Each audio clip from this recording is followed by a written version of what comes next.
বিসমিল্লাহির রহমানির রহিম। আজকে আমি পাখির সবগুলা খাঁচা পরিষ্কার করেছি। সব সময় পরিষ্কার পরিচ্ছন্ন রাখবেন। গরমের দিন এসে গেছে, পাখিকে সবসময় খোলা হাওয়া বাতাসের মধ্যে রাখা লাগবে। পাখি যেন তার নিজের টেম্পারেচারের জন্য সে ঠিক থাকে। এখন আমি পরিষ্কার করে পাখিকে খাবার দিয়েছি। পাখি এখন খাচ্ছে, শাকসবজি তো দিবেনই গরমের সময়, এবং সিড মিক্স তো আছেই, ওটা তার রেগুলার খাবার। ঠিক আছে, তারা অনেক চঞ্চল, দেখুন আমার পাখিগুলো খুবই চঞ্চল। তাদেরকে মিনারেল দিবেন, হ্যাঁ, মিনারেল খাবার দেওয়া লাগবে। তারপরে এই যে আমার এই জোড়াটা আপনার এখানে ওরা খাচ্ছে, হ্যাঁ। তো ওদেরকে সবসময় খাওয়া দাওয়া ঠিক মতো রাখবেন, তাহলে পাখি সুস্থ থাকবে। আর এই যে এটা ডিম দিয়েছে দুটো, এখন তারা খেতে বেরোয়েছে। তাদেরকেও খাবার দিয়েছি, শাকসবজি দিয়েছি, সিড মিক্স তো অবশ্যই দিয়েছি, হ্যাঁ। এটা হলো তাদের জুটি, তা দেখতেই পাচ্ছেন।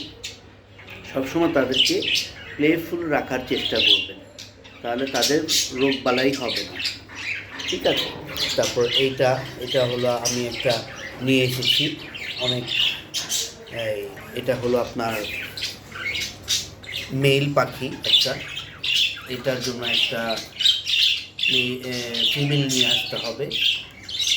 তো খুবই ভালো চঞ্চল এটার নাম রেখেছি আমি সুইটি,